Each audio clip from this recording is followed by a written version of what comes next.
The moment I understood my son saw me as a problem to be managed, I was standing in his kitchen, holding a casserole dish I had driven 2 hours to bring.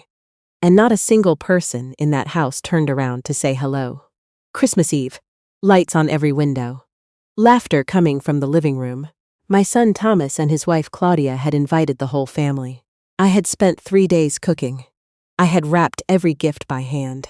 I had driven through freezing rain on the interstate because that is what mothers do. We show up. We always show up. What nobody in that house knew was that by the time midnight arrived, I would no longer be there. And by the time they noticed I was gone, everything I thought I knew about my family would already be broken beyond recognition. If you have ever felt like a guest in your own family's life, I think you already understand what I am about to tell you. My name is Sylvia, and this is the story of the Christmas that finally woke me up. My husband Harold passed away 4 years before that Christmas Eve. He died on a quiet Wednesday morning in late March. The kind of morning where the birds are already singing, and you cannot believe anything terrible could happen in weather like that. 38 years of marriage. 38 years of the same coffee cup on the same side of the sink. The same voice calling my name from the other room. The same hand reaching for mine during scary movies he pretended not to be afraid of. When Harold died, I did not just lose my husband. I lost the person who always noticed me first. Our son Thomas was 41 that year. He worked in commercial real estate outside of Charlotte, North Carolina. He had married Claudia Brennan 10 years earlier, and they had 2 children together. Their daughter Paige was 16. Their son Robbie was 12. I loved all 4 of them. I still do. That part has never changed, even now, even after everything. After Harold died, Thomas called regularly at first. Then the calls became less frequent. Then they stopped unless he needed something. I told myself grief works differently in everyone. I told myself he was busy. I told myself a lot of things that were not entirely true, because the alternative was admitting something I was not ready to face. Every Christmas for 30 years, Harold and I had hosted. Our house in Sheffield smelled like pine and cinnamon from the 1st of December. We had traditions for everything. Homemade eggnog using the recipe Harold's mother had written on a card in 1974. A card I still kept in my recipe box. The ink faded now but still readable. A specific playlist of jazz carols Harold had recorded himself in the early 90s. Matching ornaments we had collected from every state we ever visited together. After he died, I kept every tradition exactly the same, because stopping felt like losing him a second time. The Christmas after Harold passed, Thomas drove up to Asheville, and we spent the holiday together, just the 4 of them and me. It was quiet but manageable. The second Christmas, Claudia mentioned they were trying to establish routines for the children, which I understood to mean they wanted the holiday at their own house from then on. I did not argue. I did not want to be the kind of mother-in-law who created conflict. I simply adjusted. That is what I had always done. Adjusted. By the 3rd Christmas, I noticed something had shifted. Conversations paused when I walked into rooms. Decisions were made, and then announced to me rather than discussed with me. I began to feel less like Thomas's mother and more like an elderly relative. Everyone felt obligated to include, but nobody particularly wanted to talk to. I dismissed the feeling. I blamed my own grief, my own loneliness, my own tendency toward overthinking. But feelings have a way of accumulating, and by the 4th Christmas, I could no longer dismiss what I was seeing. That December morning, I packed my car carefully. The green bean casserole I had made from scratch. The sweet potato pie using Harold's mother's recipe. A tin of Spritz cookies I had baked in 3 different shapes, because Robbie liked stars and Paige liked trees, and Thomas had loved bells since he was 4 years old. I had bought and wrapped 14 individual gifts, each tagged by hand. I had driven past 2 accidents on the interstate, because the rain had turned to sleet somewhere around Morganton. Thomas called while I was on the highway. The conversation lasted 90 seconds. "Hey, Mom. Just making sure you are still coming." "Of course, sweetheart." "Okay, great. We are pretty swamped here. See you soon." Click. I sat with the silence after the call ended and tried not to read too much into it. Thomas had always been more reserved than his father. Harold was the kind of man who made every person in a room feel seen. Thomas was the kind of man who was very good at making you feel like an item on a to-do list. I had spent years making excuses for that difference. Blood is blood, I told myself. Family is family. When I pulled into their driveway in Charlotte, the house was already bright with people. Cars lined both sides of the street. Through the front window, I could see clusters of guests moving around with drinks in their hands. Claudia's family, Thomas's colleagues, people I had never met, and whose names I would not remember by morning. For just a moment, standing in the cold beside my car, I felt something close to hope. Maybe this year would feel different. Maybe I had been imagining the distance. Maybe we would sit together after dinner and talk about Harold the way we used to. I carried the casserole dish to the front door and rang the bell. Nobody answered. I could hear music and voices inside. I rang again. Still nothing. I stood on that porch for a full minute in the sleet before I finally opened the door myself. Nobody greeted me.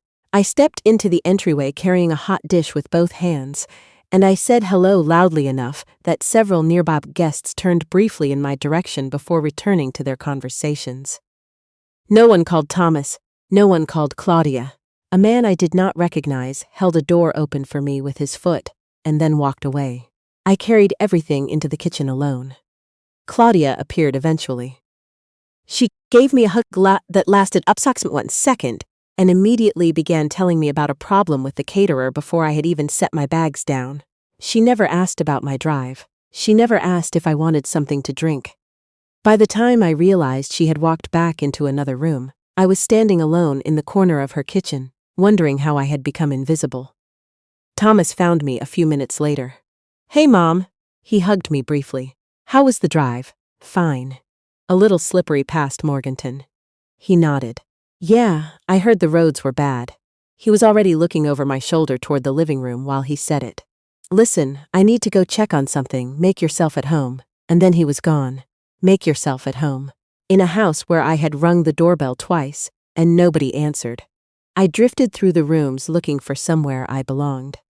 Claudia's mother, a woman named Barbara, was holding court near the fireplace with a group of women I did not know. Claudia's brother and his wife were in the den watching football. Paige was upstairs. Only Robbie ran up to me with any genuine warmth, wrapping his arms around my waist and asking whether I had brought the star-shaped cookies. I told him I had. He beamed. That was the best moment of the first hour. Dinner was announced at 7. Everyone began moving toward the dining room. I followed and found the table set beautifully. 12 chairs, every place arranged with careful attention. Claudia had clearly spent time on the presentation. Red and gold napkins folded into shapes, little name cards at each seat. I looked for mine. I walked slowly around the table. I found Thomas near the head. I found Claudia beside him. I found Barbara and Claudia's brother and his wife, and 3 of Claudia's cousins I barely knew, and 2 of Thomas's colleagues whose names I had been told and immediately forgotten. There was no card with my name. I checked again. Then I looked toward Claudia. She was talking to one of her cousins and did not notice me. I stood at the table for what felt like a very long time. Then Thomas appeared beside me with a smile that did not reach his eyes. "Mom." We set up a little overflow area in the sunroom. He gestured toward a glassed-in porch off the back of the dining room. "There are a couple of the kids' friends back there, too. It's cozy." Cozy. He actually used the word cozy. I looked at my son for a long moment. The little boy who used to fall asleep on my shoulder during long car rides.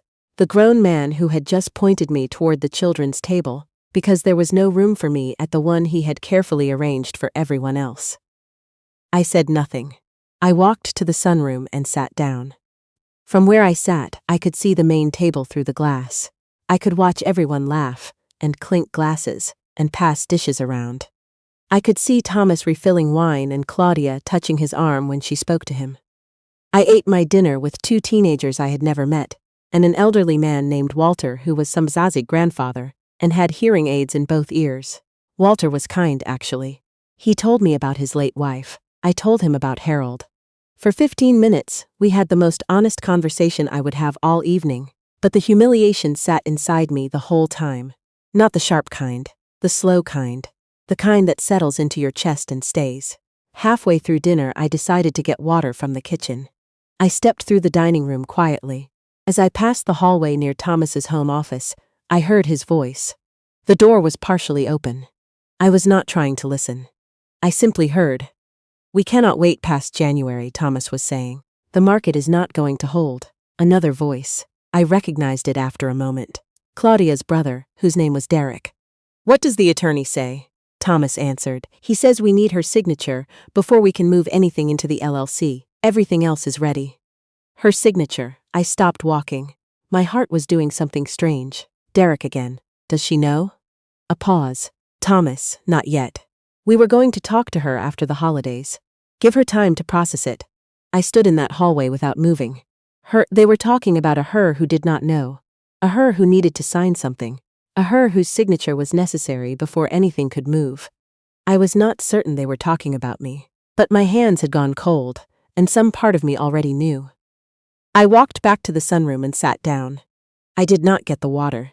Walter offered me some of his sparkling cider and I accepted it, and tried to keep my face very still. The rest of dinner passed in a kind of fog. I watched my son from across the glass. I watched him laugh.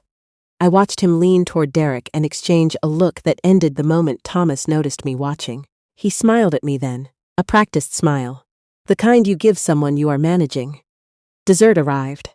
My sweet potato pie sat on the buffet table. Nobody mentioned who had made it. A few guests complimented it.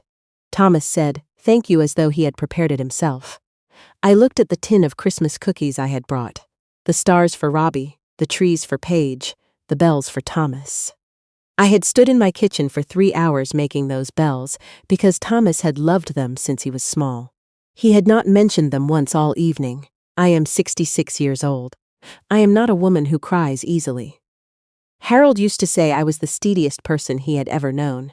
But sitting in that sunroom while Christmas music played faintly from the other room, and my son's laughter drifted through the glass, I felt something inside me quietly break. Not from grief, not from self-pity, from clarity. Because I suddenly understood something I had been avoiding for a long time. I was not imagining the distance. I was not being too sensitive. Something was happening. And I had no idea yet how big it was. By 9 o'clock, guests were starting to leave. Coats appeared. Children grew sleepy. Thomas and Claudia stood near the front door thanking people. Nobody came to find me in the sunroom. I sat with Walter until he said goodnight to his family. Then I was alone. I stood and put on my coat. I walked through the dining room, through the living room. Thomas was helping Claudia's brother with his jacket near the door. Neither of them noticed me cross the room. Claudia was in the kitchen. I could hear her voice. I reached the front door and opened it. Cold air rushed in. I stepped onto the porch. The door closed softly behind me. No one called my name. Not Thomas. Not Claudia. Not Paige. Even Robbie, who had been so happy to see me earlier, was somewhere else in the house and did not appear. I stood on the porch in the cold and looked at the lit windows. From outside, the house looked like a perfect Christmas card. Warmth and light and family. Anyone driving past would have believed it completely. I walked to my car.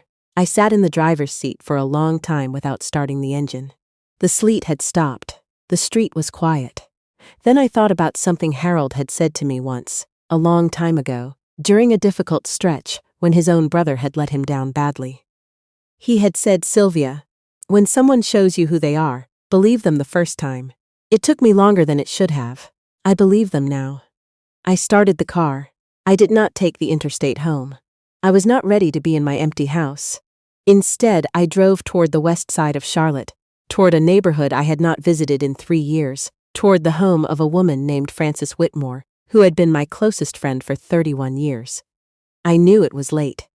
I almost turned back twice, but Frances had told me once that her door was open to me at any hour. And Frances was the kind of person who meant exactly what she said. Her kitchen light was on when I pulled up. I sat in her driveway and looked at that light, and felt something in my chest loosen slightly. She answered the door before I could ring the bell. She took one look at my face and stepped aside without a word. I followed her into the kitchen. She poured 2 cups of coffee. We sat down, and I told her everything. Frances listened the way only very good friends listen. She did not interrupt. She did not offer immediate reassurance. She waited until I had finished before she said anything at all. Then she said, Sylvia, I need to tell you something I probably should have told you sooner. The tone in her voice made me set down my cup. Frances had been a paralegal for 22 years before she retired. She knew enough about real estate law and estate documents to understand certain things that most people would not. 3 months earlier, her nephew, who worked at a title company in Charlotte, had mentioned something. A property transaction involving a trust structure. He had not shared details, of course, confidentiality. But he had mentioned the family name, because Frances's nephew knew who Frances was, and who her friends were. He had mentioned the name Matthews. My married name, Harold's name, my name. Frances looked at me steadily across the kitchen table. I did not know how to bring this to you, she said. I kept hoping I had misunderstood. I stared at her.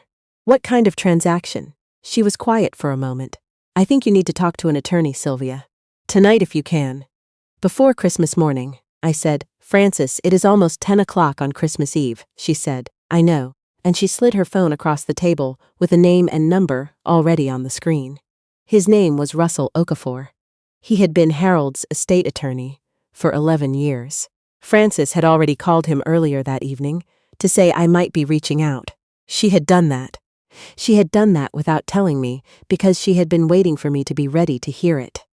I looked at his name on the screen for a long time. Then I called. He answered on the third ring. The moment he heard my voice, he said, Sylvia, I was hoping you would call. That sentence alone told me more than I wanted to know. Russell's office was 20 minutes away. He met me there at 10:30 on Christmas Eve with his coat still on, and a file folder already open on his desk. He looked older than I remembered. He had been Harold's attorney, not mine, and I had not seen him since the estate was settled. The concern on his face when I walked through the door was genuine and immediate. The kind you cannot manufacture. Sit down, he said. Let me show you what I found last month. Harold had been organized in ways I had never fully appreciated while he was alive. He had updated his estate documents 3 times in the 10 years before his death. The final update, made 14 months before he died, was the most thorough. Russell walked me through it slowly. The family property was the heart of everything. Harold and I had purchased a parcel of land outside Asheville 20 years ago. 14 acres along a creek, with an old farmhouse we had slowly renovated over a decade.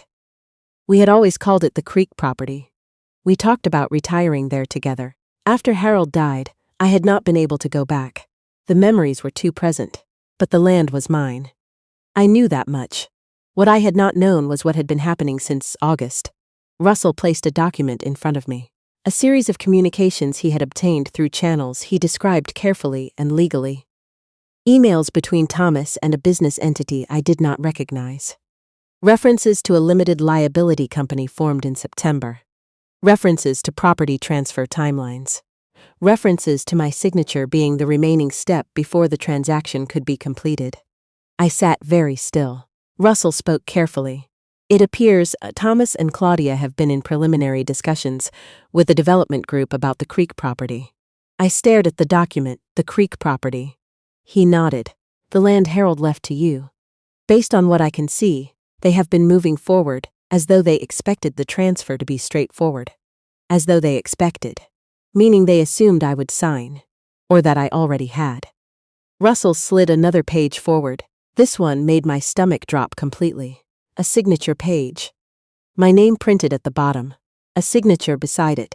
I did not recognize that signature as mine. The letters were close. Close enough that someone who did not study it would likely accept it. But I had signed my name the same way for 40 years. The slight backward lean on the capital S. The way the Y at the end of Sylvia dropped a certain distance below the line. The particular way I connected the 2 L's. None of those details matched what was on that page.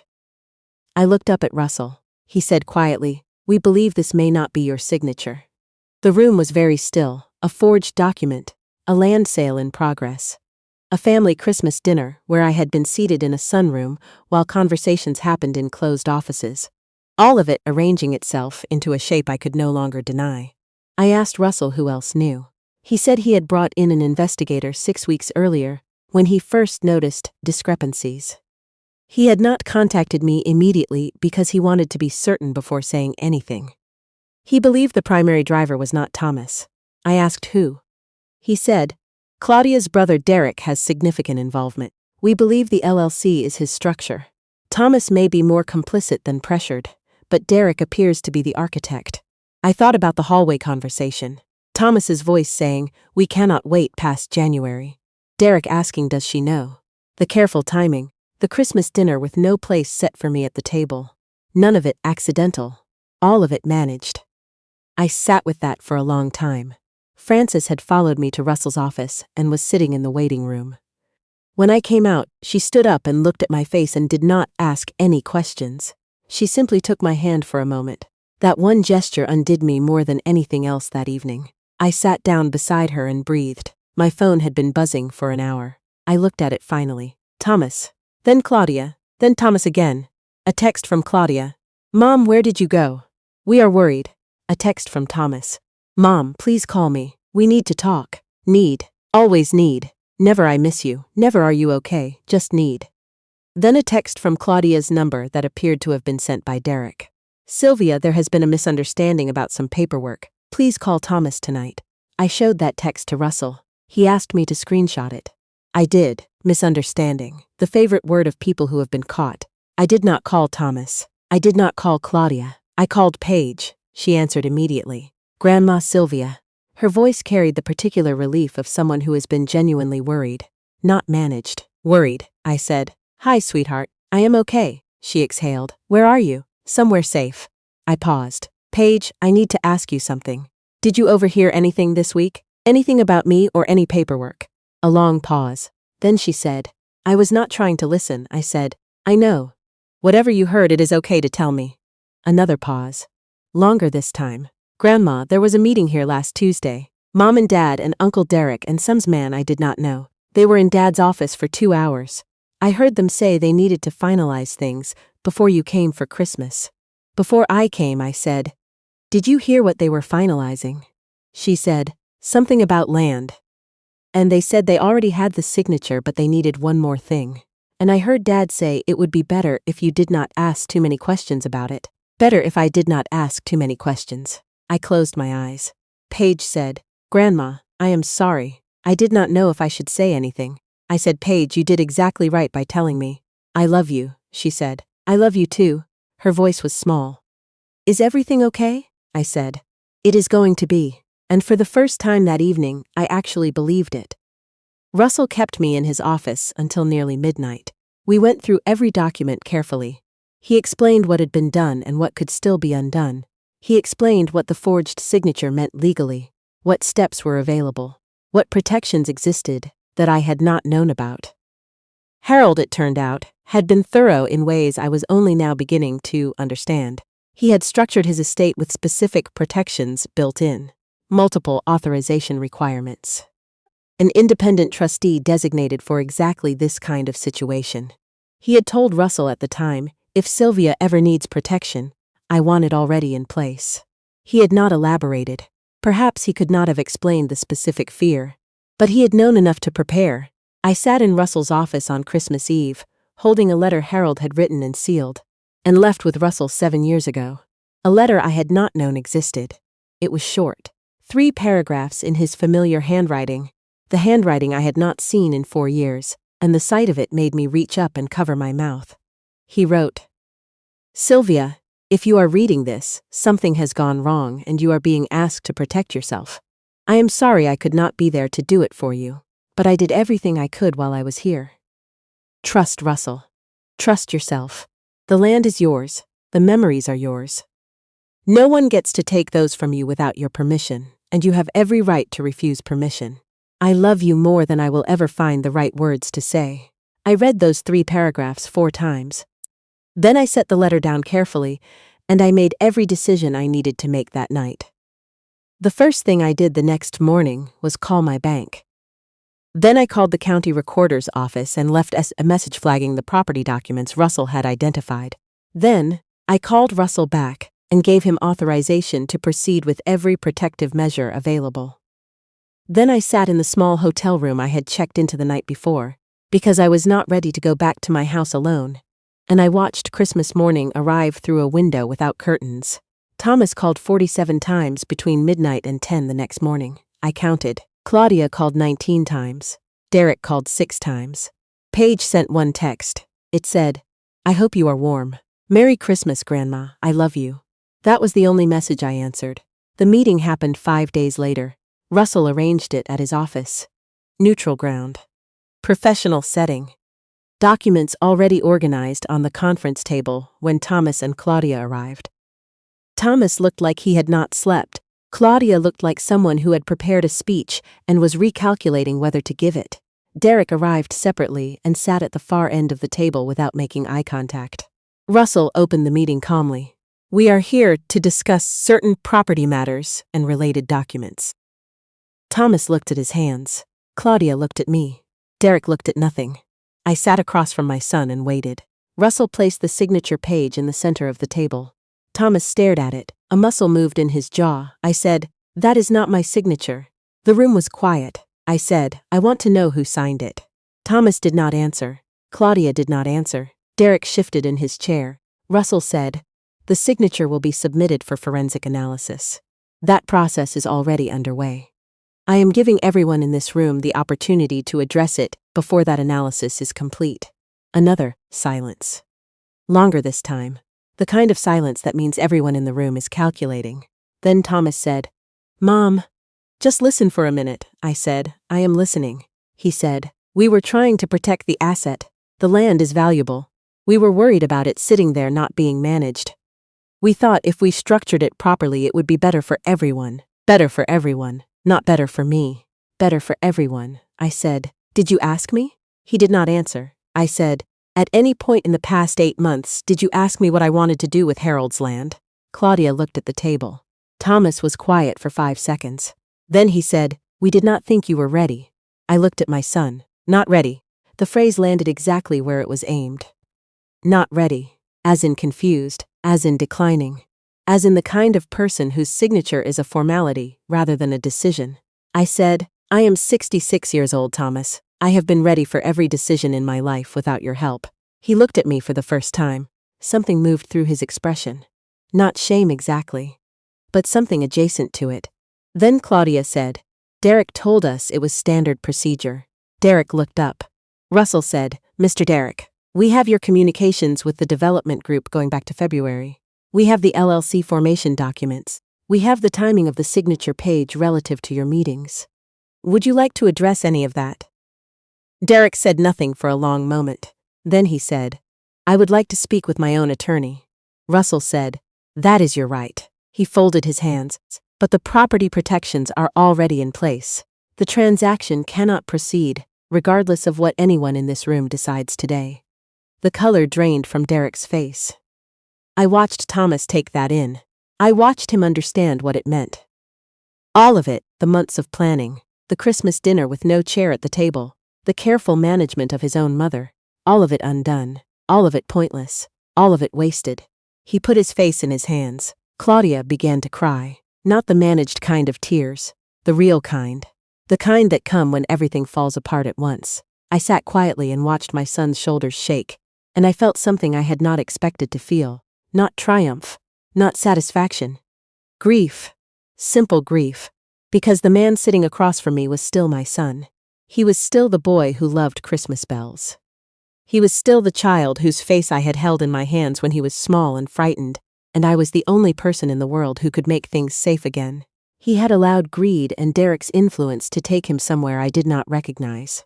But the grief on his face in that conference room looked real. I waited until he was still. Then I said, "Thomas, look at me." He looked up, his eyes were red. I said, "I love you, that has never changed and it will not change." He could not speak, I continued. "But I am your mother, not your property. I am not an asset to be structured. I am not a signature to be managed. And whatever happens next, you are going to have to reckon with the choice you made." He nodded, barely, but he nodded. I looked at Claudia. I looked at Derek, who was staring at the table. Then I looked back at my son. "I have made changes to Harold's estate documents," I said.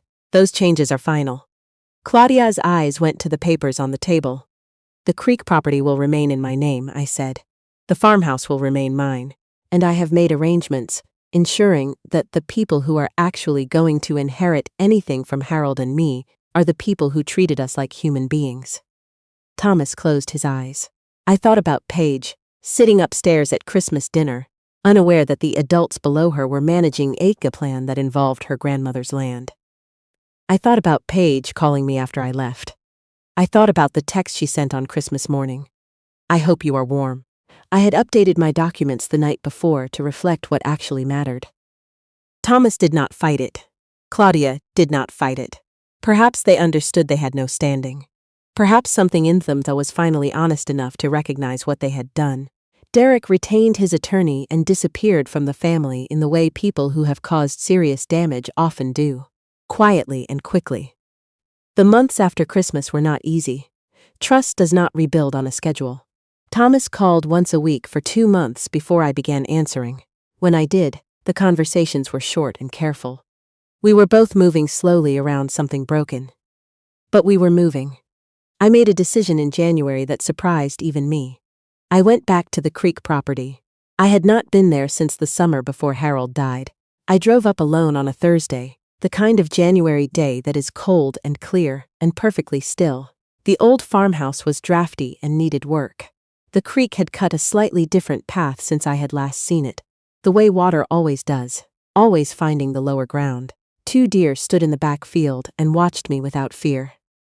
I stood on the porch Harold had built by hand, over 4 weekends in the spring of 2003. I held my coffee in both hands and looked at the mountains. And I talked to Harold the way I sometimes talk to him when no one else can hear. I told him what had happened.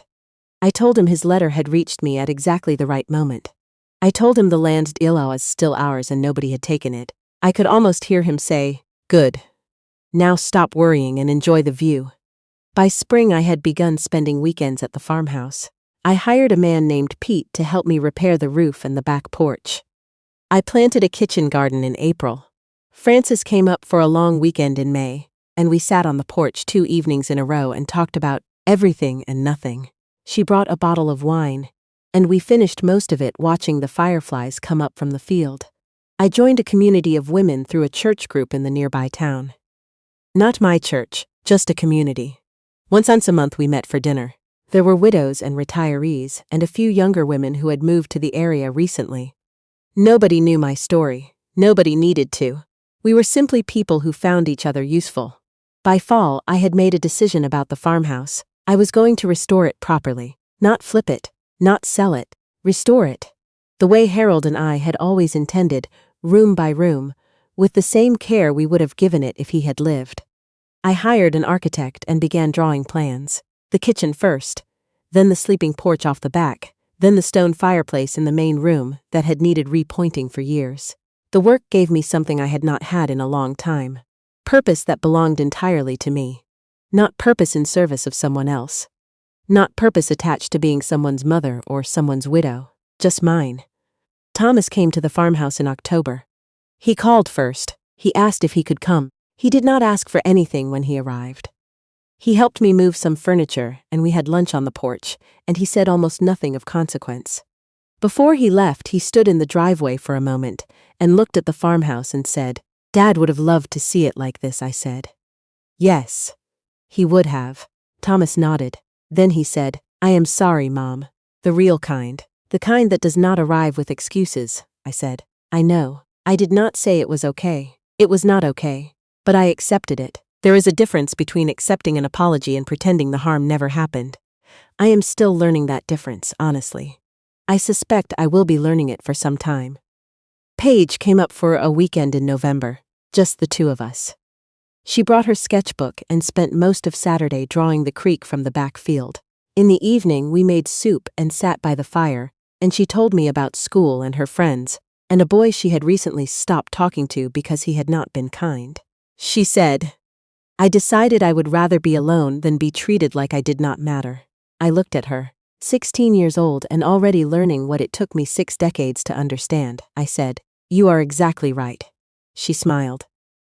"You taught me that. Maybe I had, maybe not. But I was proud of her in a way that had nothing to do with grades or accomplishments or what she might become. I was proud of who she already was. The following Christmas I hosted. Not in my house in Asheville. At the farmhouse. It was not a large gathering. Frances and her sister, Pete and his wife, who had become people I enjoyed spending time with. A widow from the community group named Loretta, who had nowhere particular to go. Paige, who drove up on her own and brought homemade bread she had learned to bake from a video. Thomas and Claudia were invited. They came briefly on Christmas afternoon. It was careful and quiet, and we were all on our best behavior. But they came. And Thomas ate 3 of the Christmas bell cookies I had made from Harold's mother's recipe and did not say anything about them, just quietly ate them. And I thought that was probably enough for now. After everyone had gone, and the farmhouse was quiet, I sat by the fire alone for a while. Snow had started falling outside. The creek would be frozen by morning. I could hear it slowing under the ice through the window I had left cracked for the cold air. I thought about Christmas Eve 1 year earlier. Standing on Thomas's porch in the sleet with a casserole dish in both hands while nobody opened the door, being pointed toward the sunroom, driving away in the dark, without a single person noticing I had left. That woman had spent her whole life arriving where she was needed and disappearing when she was no longer convenient. She had absorbed the distance and called it tolerance. She had swallowed the disrespect and called it patience. She had given everything she had to people who had begun measuring her by what she still had left to give. She was not coming back. The woman sitting by that fire understood something the earlier version of her had not. That love is not a ledger. That sacrifice is not currency. That your worth does not decrease when other people forget to measure it, and that it is never too late to stop sitting at a table where you do not belong and build one where you do. If you have ever left somewhere quietly and hoped someone would notice, I hope this finds you in a place where you no longer have to hope. Where you are seen, where you are valued, where people know your name and use it with care. That is what you deserve. It is what I deserve. It took me longer than it should have to believe that, but I believe it now.